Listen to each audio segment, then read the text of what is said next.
Hey team, Matty231 here, thanks for watching the ML350 Bluetec I'm introducing today in our garage. This car's unfortunately, and I say unfortunately because I really like it, it's not my car exactly, well, it's me and my wife's car, but she drives it. The 4MATIC Bluetec, the W166 2012, one of the first off the line I imagine. We're going to run through that today. We've just acquired that in the last few weeks, and she's coming out of a ML350 already, a petrol 2005 W164. What an upgrade. The 166 is such an upgrade from the 164. Just like the W211, in my opinion, is a much bigger upgrade from, say, the W210 here. So let's have a look around the car and get straight into it. Lovely autumn morning here in New Zealand. Cool, so here's the car. 2012, nearly 10 years old. Such a good looking vehicle. Quick walk around, quick specs. Colours Calcite White, which my E550 on my channel, if you look at that, that was Calcite White as well. It's a non-metallic colour, it's a flat sort of white, but it's actually beautiful. It's a real nice colour. I think my favourite colour is still Diamond White, which my E63 is in, well, was in, that I used to have. But yeah, 122,000 kilometres on the clock, so 70,000 miles roughly. In New Zealand here, because we're such a small market, we get relatively well-spec'd cars here. You know, we don't have much of a choice at the end of the day, we just get what we're sort of given. So, you know, very nice high-end wood trim, heated seats obviously. What was it called, Highline something option, or Beltline leather, or whatever it's called, where they make the dashboard leather out of Artico man-made leather and wrap it. We've got I think it's poplar glossy wood trim here. We've also got fully MATIC suspension, so by default New Zealand new ML350 Bluetecs come with Airmatic. We've also got illuminated door sills, again standard here in New Zealand. We also come standard with the AMG kit, and these include large 21-inch AMG mags that I've heard apparently come on some of the ML63s even in some countries standard. So again, highly spec'd car for a 350. We obviously have a Mercedes tow ball for towing our float there, but it's not a retractable one, this one, although it is plugged in properly into the system, so it is in theory a Mercedes sort of setup.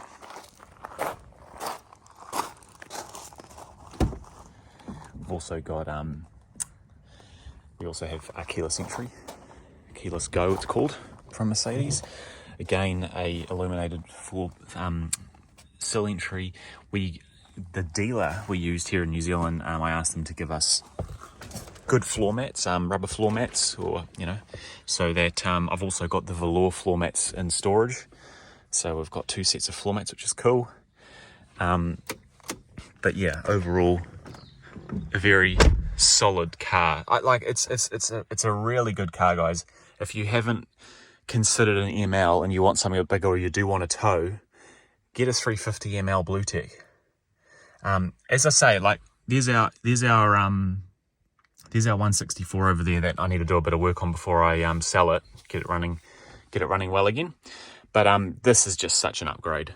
Like, there's no comparison in my opinion between the 164 and the 166. Mind you, this is highly spec'd, whereas the 164 we've got there is a Japanese import, pretty base model. The 164 drives really nicely though. You know, it's a good driving car. It's a Mercedes, but it's just doesn't feel as premium as the 166. And this car's timeless. Like, in my opinion, this car still looks like a, I'm sure to most people, it still looks like a brand new Mercedes that you could go and buy brand new off the floor today, even though it's well on 10 years old nearly now. Just a few things that I would mention with it. Obviously, it's Bluetec, so you've got to top up that AdBlue tank. You've got to keep AdBlue fluid in it. If we turn the cluster on, we've got full LCD.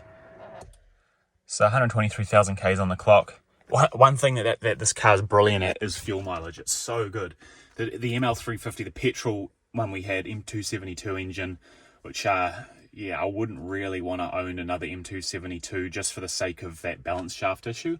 I don't think our one has an issue with it, but something you want to be aware of. Anyway, the fuel consumption on that car in New Zealand here to fill a 90-litre tank of 98 petrol is about 280 New Zealand dollars, so I guess about 200 US dollars. Whereas this car, I filled it up yesterday for the first time after like 2 weeks of owning it and driving it every day. Filled it up for the first time, 200 New Zealand dollars of diesel, which is highly inflated right now with what's happening with our inept governments. But yeah, filled it up for 200 New Zealand dollars, so I guess 130 US dollars of diesel. But I literally, this will get like 600, 700, 800 Ks, whereas the ML350 petrol we have would at a stretch maybe do 450 to 500 Ks, and it cost another $100 to fill it up. So the diesel's just so economical. And unfortunately, well, not unfortunately, it's probably a good thing. It's something we have to be mindful of nowadays. So from this morning, just took it for a drive down the road to give it a clean, 14.5 litres. But if we look at from reset, it's been averaging around 11 litres per 100k since it was last reset. And I guess it's been driving on an average of 50 to 100k an hour with some stops, hence why it's just a bit under 50. So it's for a big SUV, because it is a big SUV, it is actually really fuel economical. Now, there's not a lot else to show you here, just apart from my experiences with it. I've got a little driving clip which will play in a sec. But just even like the command, it's a great upgrade from having pretty much old as 2005 command. Like, we've still got Bluetooth here in New Zealand. We get everything, thankfully. USB storage, media interface, so I can even store music on the register here. Media interface, probably don't use that nowadays. We've got an aux input, we've got memory card input, we've got disc, we've got radio. We've actually got more. Oi, look at that. Some of the Kiwi beats here. Great radio as well, fantastic radio. And this isn't even the Harman Kardon system, it's just the standard system. But just a good intuitive command system to run the car. Now, before we get into the driving video, I was going to buy a GLE 350, but that was literally another 50% on top of what this cost. So remember, guys, ML was phased out in around 2016, I think. 2016, 2017, when they changed to the GLE 350. Essentially, though, they are the same car in reality. They're the same base chassis and interior, really. You'll just find on the GLE 350, you've got the iPad screen, you've got that more modern little palm rest with the touchpad, you've got your sport, manual and comfort mode dial. But apart from that, the command and I think it's called Drive Select, Mercedes Drive Select, apart from those two things, and obviously the front end, you've got the different looking front end, which I'll put a picture of. Apart from that, some, cosmetic things, it's not really much of a change. Like, they definitely are different looking cars, but for another 50% on top of what you're paying already to get a GLE over an ML, I didn't see the point in the end. What a great buy if you can get a car like this for 50%. Sorry, if you take it back the other way, for like 2/3 of what a GLE would cost. Sure, a GLE is going to be a couple of years newer, 4 years newer, but it's essentially the same car. And hey, let me know in the comments, but I think personally, I don't usually think this, but I think the pre-facelift ML in some ways looks more premium and just more Mercedes than the facelift GLE looks. What do you guys think? I think the ML looks great. For a car that's 10 years old.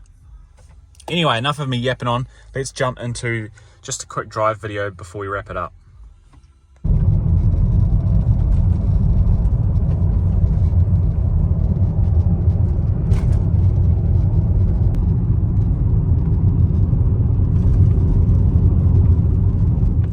Cool, hope you guys enjoyed that drive video. We'll turn her on quickly. Nice quiet engine, these diesels, eh?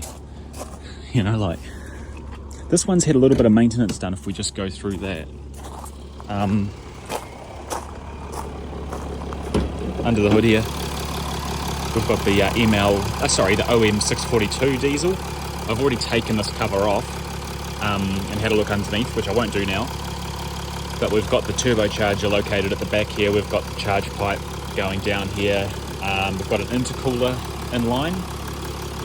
The interesting thing with these engines is the belt's way back there. You've got to sort of disassemble quite a lot to change things like the drive belt.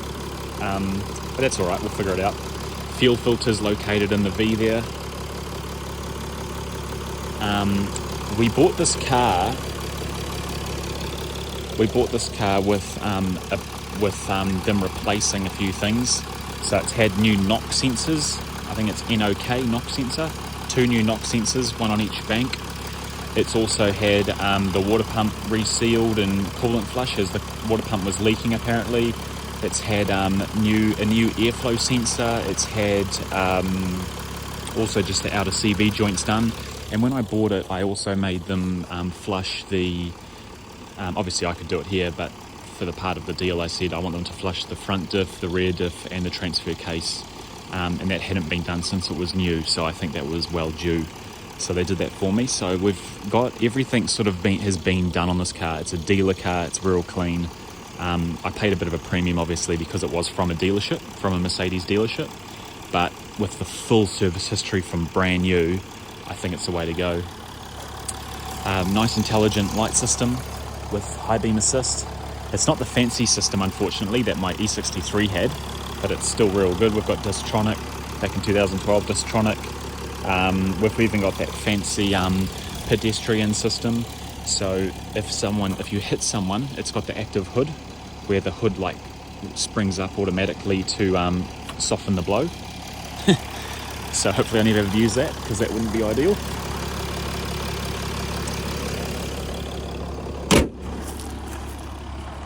We've got lovely chrome accenting as well down here on these cars.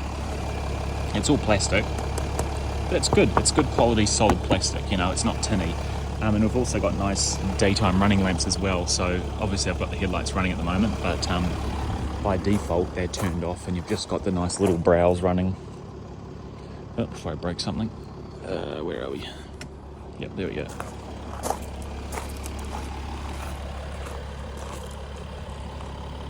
Yeah, so nice daytime running lights. And I think that's going to wrap it up there, guys. So what do you think? Have you got an ML350, or have you got a... You know what I really want now is an ML63. I really want an ML63 with the M157. like this is how much I love this car, and I've had lots of Benzes, as some of you might know. So check out the other videos on my channel.